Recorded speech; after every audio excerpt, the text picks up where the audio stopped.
Hey there, how's it going? I have some jokes for you today, okay?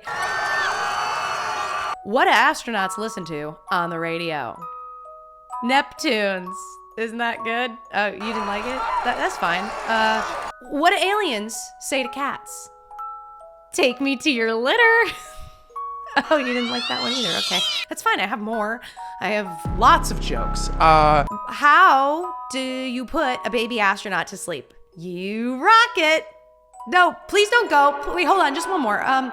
Why did the astronaut break up with his girlfriend? Because he needed some space. Get it? No, where are you going? Wait, please.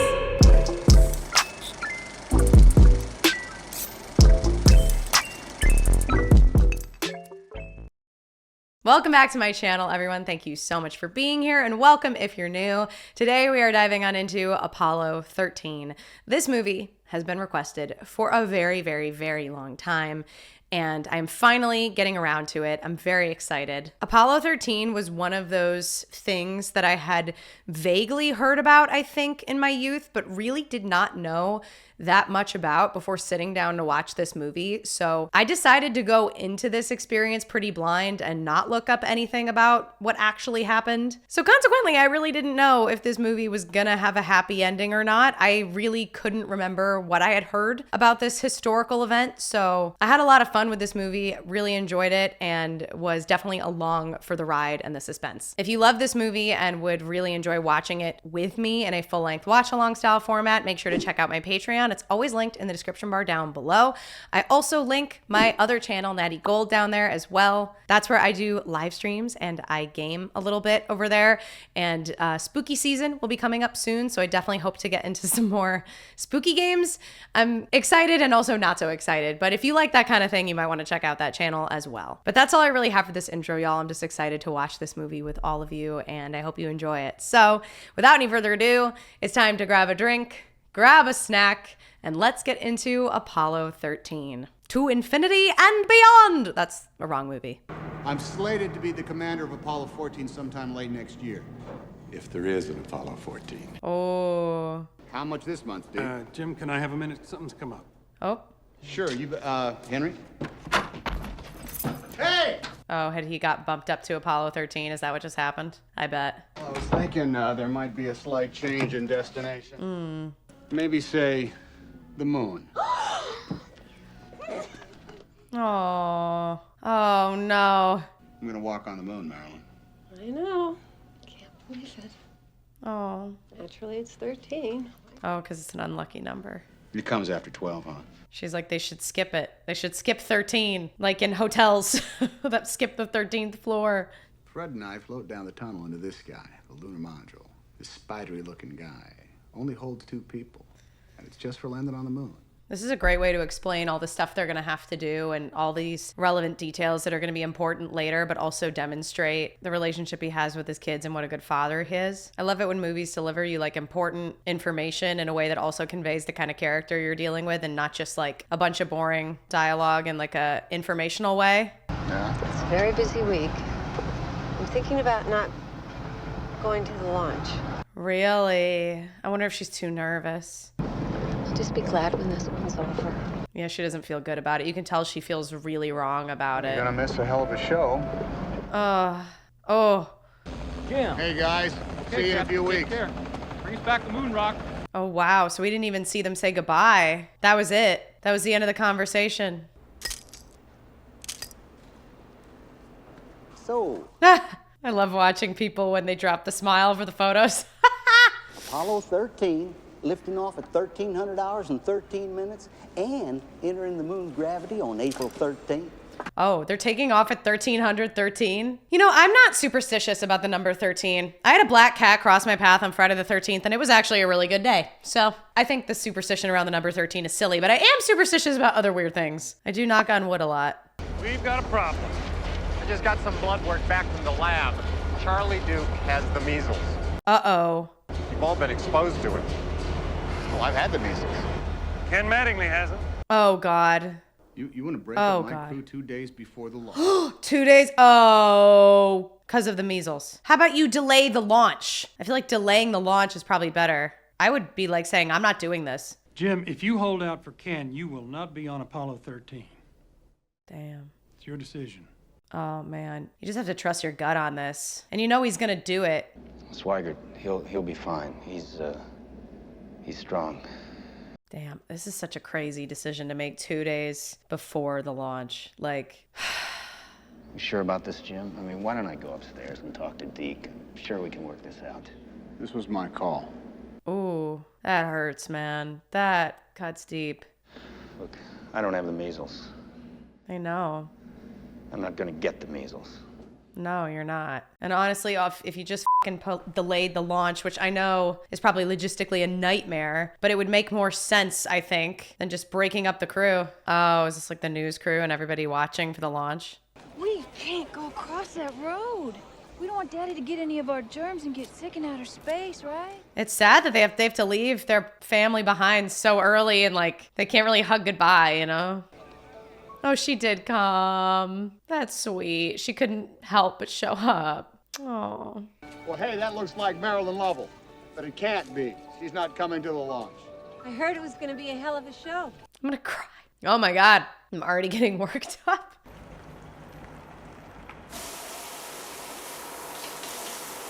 Oh, this is where she's staying. I was gonna say, there's no way the astronauts are staying here. They catch all the germs.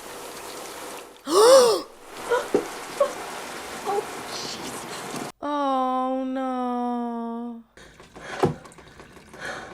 Oh no. Oh God, that's a really bad sign. That was like my fear. Oh my God, I'm not even wearing my ring right now. That was always my fear when I first got the ring, but luckily, like, it doesn't come off my finger too easily because I have like these balls that keep it on my finger better. That was always my worst fear though, that I would just drop it in the shower. You're not just about to pop, are you? No, I got 30 days till this blasts off. Wait, so one of the men in here, so presumably not, Kevin Bacon's character, but the other guy is her husband and she's about to give birth. Oh my God. Like hell, I'd be wanting you to do a mission this soon. I guess you don't really have any say though. If it's like the one opportunity of a lifetime for your partner, they have to take it, but I'd be giving him some grief. Before we get deeper into space, the rest of the movie, let's have a word from today's sponsor, Delete Me. You may think space is a dangerous place, but let me tell you, that is nothing compared to the dangers of the World Wide Web and the horrors of data brokers. Data brokers are corporations that scour the web to collect your personal information and package it into profiles and listings. These profiles can include your phone number, social security number, past addresses, information about your relatives, and more. You may be like me and think your information is safe, but these data brokers are everywhere. Well, maybe not in space, but everywhere else. They can find your information from public government records, self-reported information, social media, and even other data brokers. That opens you up to all kinds of problems like identity theft and phishing scams. I can't even count the number of phone calls I've received from scammers who found my phone number from a listing online and then tried to trick me into giving out my bank information. That's why I recommend Delete Me, a hands-free subscription service that will remove your personal information that's being sold online. They make the process super easy. Just submit your info. The Delete Me experts then search for your personal information online and remove it, and 7 days later, you'll receive a detailed report. I was shocked to learn that Delete Me found 335 instances of my personally identifiable information, 51 data brokers with that info, and had 96 listings removed. Delete Me also scans and deletes all year, so you do not have to keep submitting report after report. Just sit back and let Delete Me do the rest. They also offer family plans so you can keep your loved ones protected as well. Get 20% off of Delete Me consumer plans by going to joindeleteme.com/NatalieGold and using my code NatalieGold. Again, that's joindeleteme.com/NatalieGold using code NatalieGold.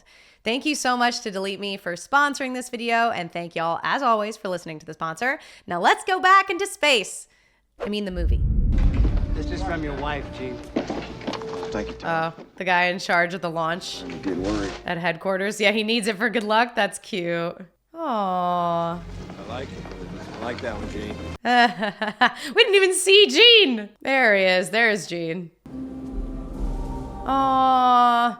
Oh, he's got a nice car. Man, I don't remember exactly what happens, but if I'm right about it not being a happy ending and being like a full-blown tragedy, then he's about to be really relieved that he wasn't on this flight. Although I would have like crazy survivor's guilt too. God, so suspenseful.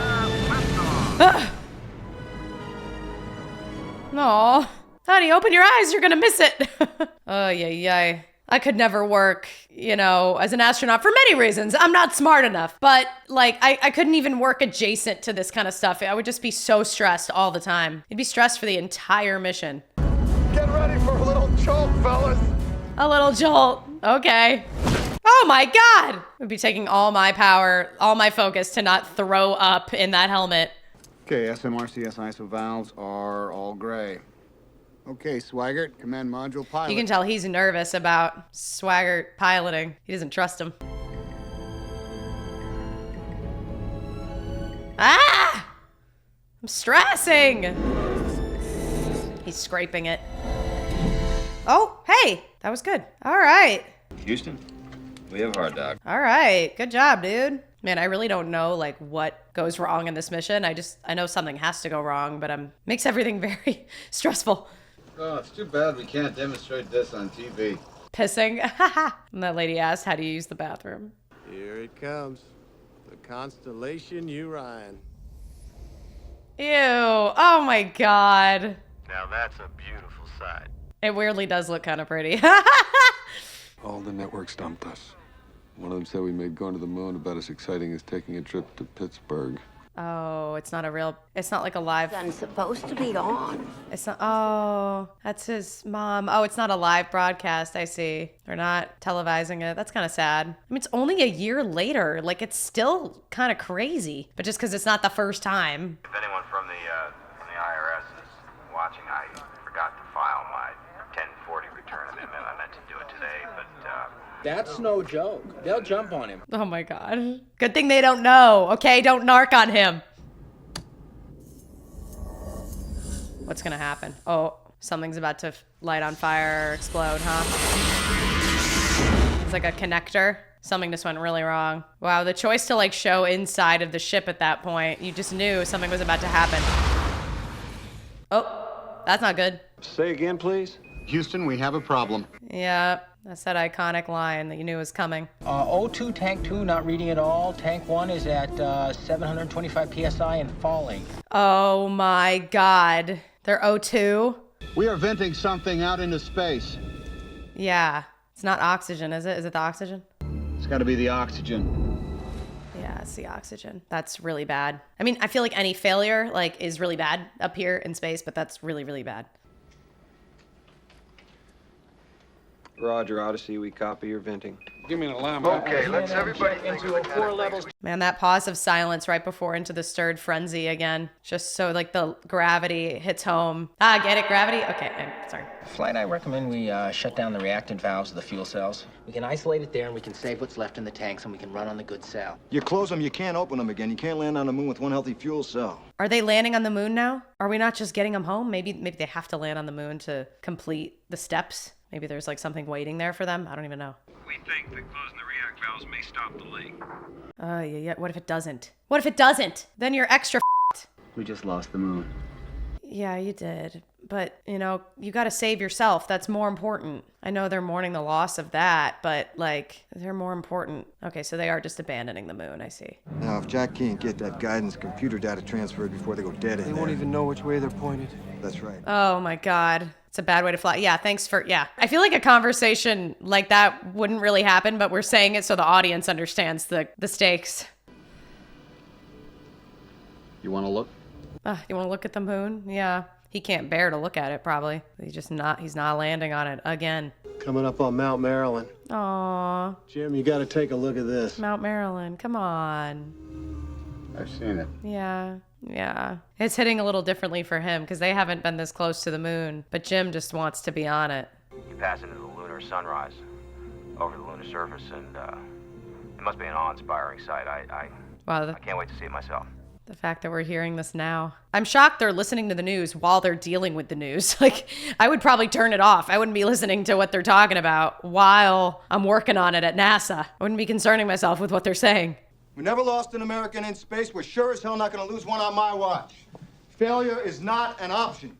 I love how he doesn't take the vest off. I guess that's part of his good luck charm. He's got to wear it the whole time. Oh, we're going to talk to Ken. Oh, he doesn't even know. Oxygen tanks are gone. 2 fuel cells gone. Command module shut down. What about the crew?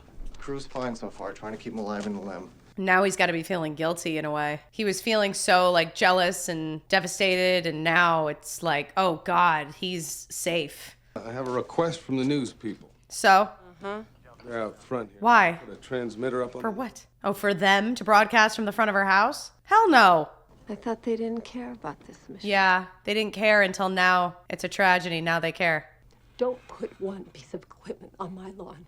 Yeah. If they have a problem with that, they can take it up with my husband. Yeah. He'll be home on Friday. Yeah, I agree. Get the off my property. She's nicer about her way of saying it than I would be. I'd be out there yelling at all of them like, get the out of here. I'm calling the cops. At this rate, we're going to skip right out of the atmosphere, and we're never going to get back. They've got half the PhDs on the planet Houston working says on we're this right thing. on the money. And what if they had made a mistake, all right, and there was no way to... Is he freaking out? There's no reason for them to tell us. Oh, he's freaking out. I think they know it, and I think that's why we don't have a goddamn re-entry plan, That's all right? duly noted. Thank you, Jack. Oh, boy. Ow! God damn it! Hey! Dude. Piece of shit's gonna get you home. All right. That's because that's the only thing we got left, Jack. Guys, oh my God, they're all losing it.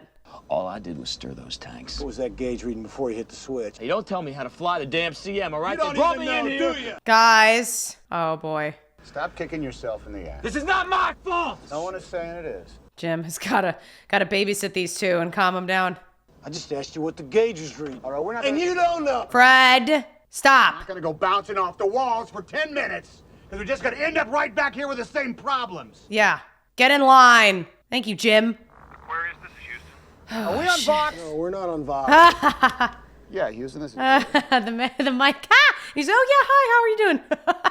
Do you copy?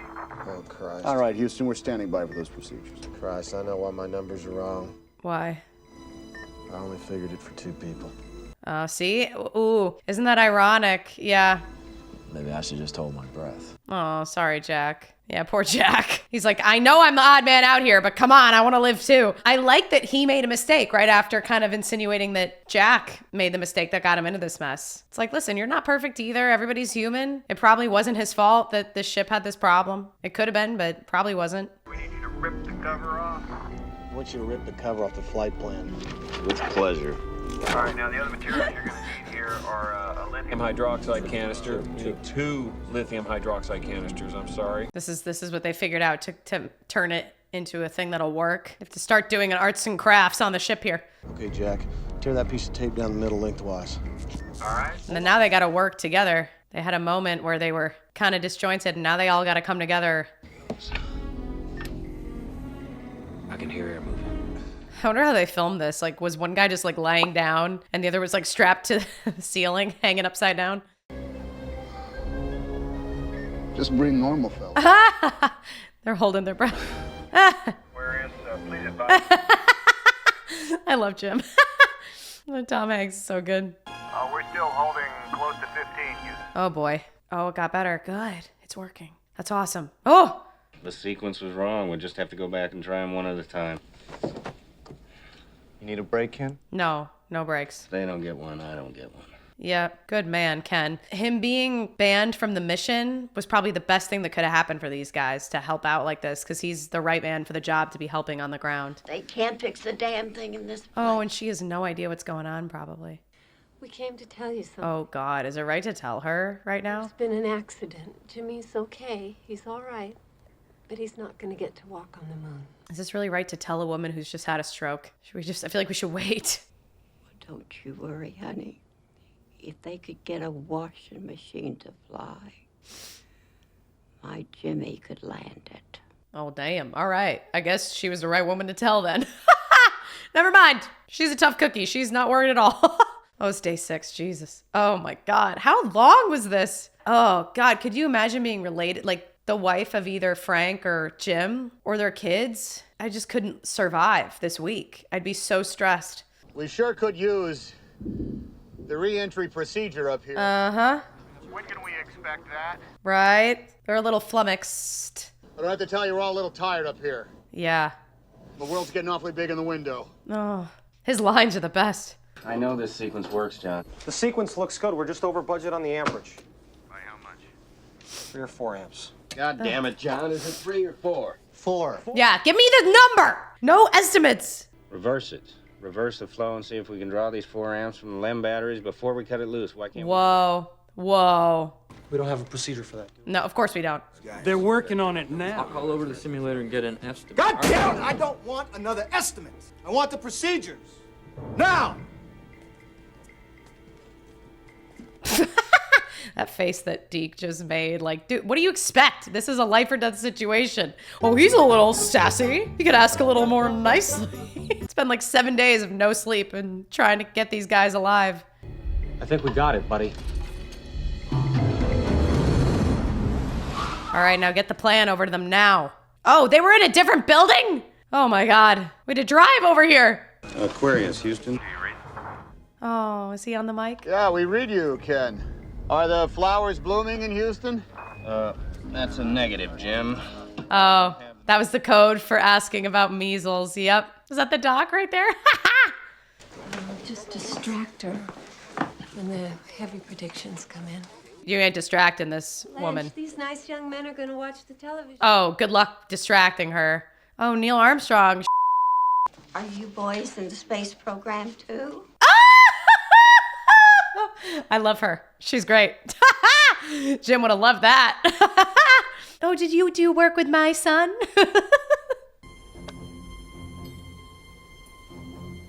Uplink completed. Oh, okay. Woo! We got her back up, Ken. Boy, I wish you were here to see it. He wishes he was there, yeah, instead. Way to go, Jack. Aw. Oh, it's camaraderie. Teamwork. Flight, we are looking at a typhoon warning. On the edge of the prime recovery zone. Say again, Retro. Huh? Are you f***ing kidding me? Now there's a typhoon. Okay, great. That's fine. To as much as 3,000 or 4,000 degrees Fahrenheit. On a lunar re-entry flight, the heat approaches 4,000 Blanche? degrees. Oh, he's trying to distract her. Him make Eagle Scout or not? Yes, he did. He did. She's like, shut the f*** up. I don't give a shit.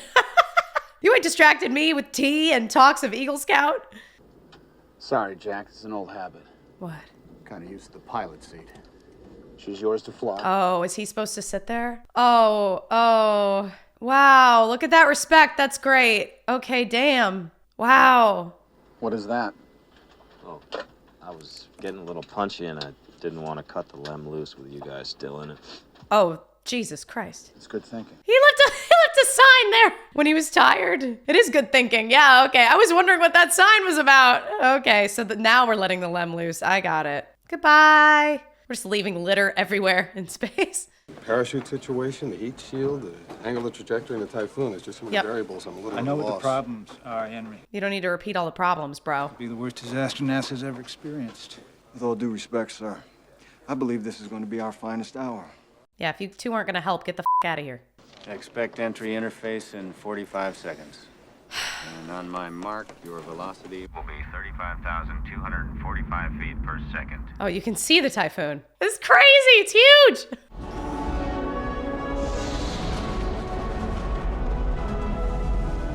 They're going to make it. They have to make it. They're going to make it. Oh, God. Oh, God. That's going to be terrifying. Now they're in blackout mode. To regain signal in 3 minutes. And they're counting that down, too.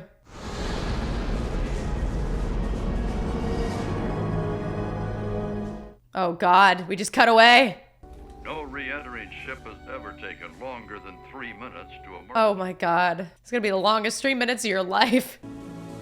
Okay, flight, that's 3 minutes. We are standing by for acquisition. Oh, God.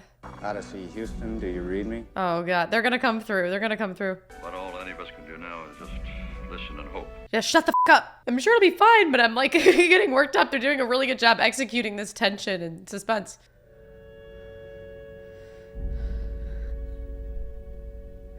I don't know how this kid is keeping his cool when he's like at school away from his whole family. Oh my God. Yay. Oh, Houston, this is Odyssey. It's good to see you again. Yay. Wow, so did it actually take 4 minutes? That's got to be the most terrifying feeling ever. Dude, he's not even cheering. He's just relieved. He's like, he can finally sit down. It's like he hasn't sat down in a week. He's just crying. The score for this is like unbelievable. So manipulative. Our mission was called a successful failure. We returned safely but never made it to the moon. In the following months, it was determined that a damaged coil built inside the oxygen tank sparked during our cryostir. And it wasn't Jack's fault. It was a minor defect that occurred 2 years before I was even named the flight's commander. Really? 2 years before? He was going back to the moon on Apollo 18. Really? But his mission was canceled because of budget cuts. Oh, poor Fred. Poor Fred. Nor did Jack Swigert, who left the astronaut corps and was elected to Congress from the state of Colorado. He was like, I'm getting out of this line of work. He died of cancer before he was able to take office. Oh, Jesus. So much tragedy. Ken Mattingly orbited the moon as command module pilot of Apollo 16 and flew the space shuttle, having never gotten the measles. Never got the measles. Great line from him saying, I'm never going to get the measles. The 7 extraordinary days of Apollo 13 were my last in space. I think it'd be my last, too. I think I'd be done. I look up at the moon and wonder, when will we be going back? And who will that be? All right. Not him. Damn. This one was a wild ride, really suspenseful, really captivating, really beautiful. And I'm so happy that I'm more familiar with the story of these men. And after watching the movie, I did briefly look up the history of Apollo 13 just to see how accurate the film was. And it does seem like the film was largely pretty accurate, aside from just changing certain elements of how NASA was working behind the scenes to maybe make things seem more suspenseful, seem like they were scrambling a bit more, like there was more of a time crunch and a timer working against them, which in a way is really reassuring to know, because a lot of the folks at NASA on the ground were not seemingly very prepared in the film. So to know that they actually did have a lot of contingencies and fail-safe measures in place makes a lot of sense and makes me feel a lot better. But I do think, for the sake of telling a really suspenseful and compelling story, it makes sense that you would make more things go wrong, give the NASA guys more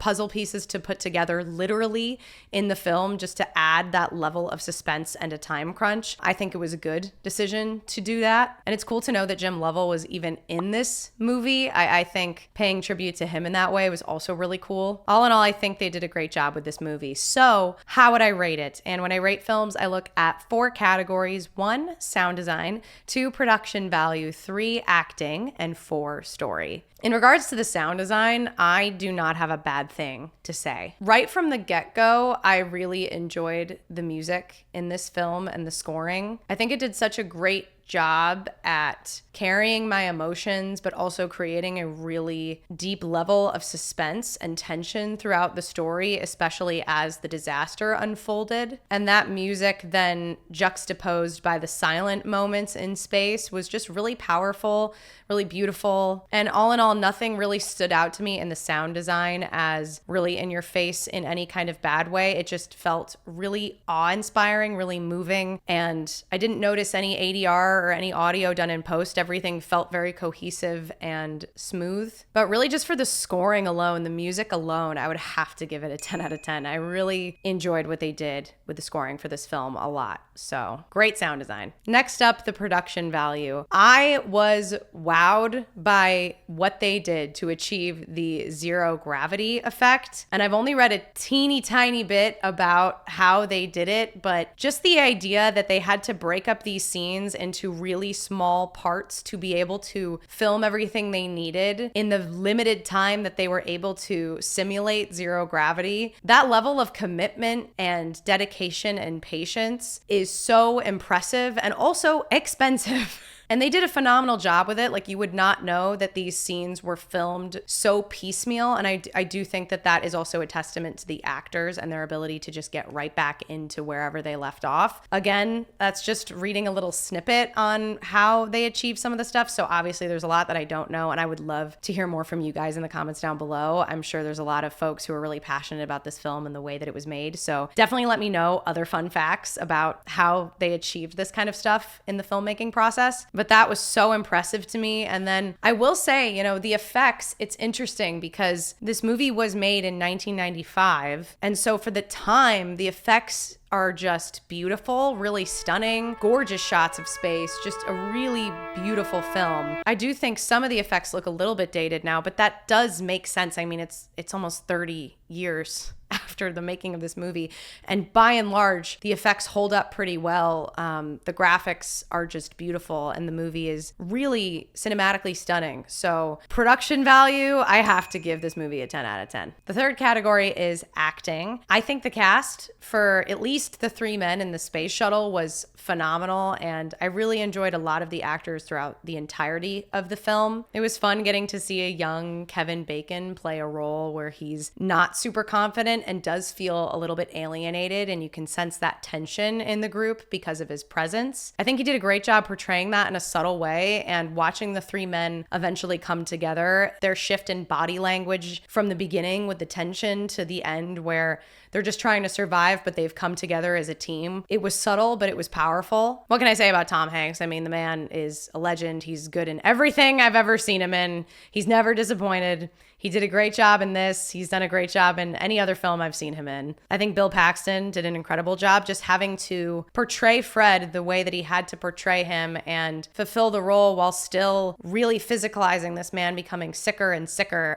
throughout the course of their journey. He did a great job with it. I bought it hook, line, and sinker. Some of that definitely has to do with hair and wardrobe and the ability to really make his skin and complexion look ill, but he did a great job physicalizing that, and it really increased the tension and stakes in the dynamics playing out on screen. I think Gary did a fantastic job in his portrayal of Ken as well. I think his performance was probably the most subtle. You could just see how upset he was and devastated he was that he wasn't on this mission, but it wasn't an over-the-top angry or over-the-top sad. It was just dejected and disappointed, but very internal. And then that shift when the crisis was happening for him to have to go back into work and start working on saving these men. It was, again, a subtle shift, but he just really embodied this serious, smart, and determined astronaut. I think he did a great job. Ed Harris's Gene was also phenomenal as well. I loved a lot of his lines, and of course, a lot of that is attributed to the writing, but I think his delivery on some of the lines really just hit the way they needed to hit. I, in particular, really loved that dig that he gave when he said, with all due respect, I believe this is going to be our finest hour. He just said it with such conviction. And even if there was that little flutter of fear or doubt, it was way, way, way down, way underneath this tough exterior of determination and resolve. I really enjoyed a lot of what he did with the man that he had to play. I do feel like we got such great vignettes in this story and little slices of who each of these people were, from the introduction of Jim Lovell to just the little snippets we got of his wife, that moment with her dropping her ring in the shower scene, which apparently really happened, although apparently she got her ring back in real life and didn't let it go down the drain completely. I actually kind of like the decision to have that in the movie where you let it go down the shower drain completely, because it does feel like even more of an omen. But those vignettes of her on top of like the news truck and her speaking to that guy and telling her like they can't have an interview with me, they need to get off my lawn, like just moments like that. So we really got to see her strength and her power. I really appreciated. And even just like the little vignette of Ken watching the rocket take off and then going to drink a beer dejectedly on the couch, like we really got such great little vignettes of all of these people. And I don't know if you always see that in movies that are focused on intense historical events. Sometimes you just get it really focused on the tragedy that occurred or the successes that occurred and like the active action and plot points. And you don't always get these slow, sentimental, drawn out points just to get the idea of who a person is. And I'm really glad that we got to see that with a lot of these different characters. Even something as subtle as showing Gary having to wait for the vest made from his wife before every launch. Like that's something that we could have easily not seen, but it really showed the kind of person that Gary was before we even got to know him in the crisis. And sure, that kind of leads from acting into more of story because that is more of the writing, but I do enjoy a lot of what the actors did. So I would give them a 10 out of 10.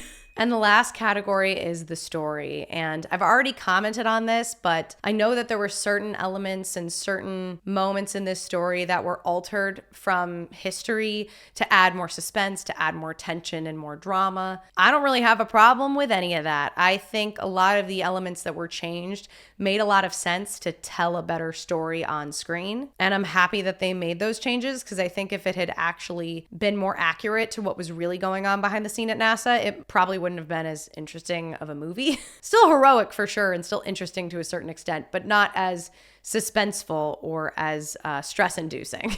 And I already said I loved all the vignettes that we got of these different characters to demonstrate the kind of people they were before the crisis even really unfolded, or during the crisis. I think all in all, there's not much I would change about the script for this story. I just think that maybe I would have wanted to see a little bit more of Jim Lovell as a character before we got into his story about getting put on Apollo 13. We did get a little bit of that with him watching the moon landing happening and that party at his house, and we got to see snippets of who he was and the people he worked with and his family. I think I would have loved to have even gone further back in time to see maybe who he was as a kid. Not for very long, and I don't even know if we needed to start the movie there. I think where we started the movie was actually kind of a perfect place to start there, with the moon landing. Really set us back in that time so perfectly. So I wouldn't even change the beginning of the film, but I just felt like I was missing a little bit of who Jim was. I think we got really clear pictures of everyone, and I did get enough of him, but I think if I was just going to change anything, I would maybe go back to him as a kid, or just a different snippet of his life, just to get even more of a clear picture of who this man was, because I think it also would have added even more tension and emotion when it started going wrong in the rocket and we were uncertain as to what his fate would be. This is also coming from somebody who was clearly not very well read on the history of Apollo 13. I think most people probably going to see this movie knew a lot more than me when I sat down to watch it. So, you know, it's probably not as suspenseful or as stress-inducing when you know that the men are going to be okay. But in my case, I went into it totally blind and kind of unsure as to what was going to happen. You can call me stupid for that. That's fine. I just wanted to go into this movie and enjoy it for what it was, enjoy the story for what it was, given that I didn't know much about it. So I think for me, I might have enjoyed a little bit more backstory on Jim just before we got into the meat and potatoes of the crisis. But other than that, I really don't have anything negative to say. I think the story did a really great job, especially considering it's based on real life events. They did a great job fictionalizing what they needed to fictionalize for the sake of a better movie, while also still being really true to the historical events and these people. So with all that being said, I'd give it a 9 out of 10. And that leaves me with a score of 39 out of 40, which is crazy and definitely a golden rating. So I really enjoyed this movie a lot. I think it was really well made, and I would love to know what you think in the comments down below. But that's all I have for y'all in this video. So if you liked it, please give this one a thumbs up so that I know and I can check out more things like this in the future with all of y'all. Of course, let me know your thoughts in the comments down below and anything else you might like me to check out next, and subscribe if you want to. Till the next one, stay golden. Bye.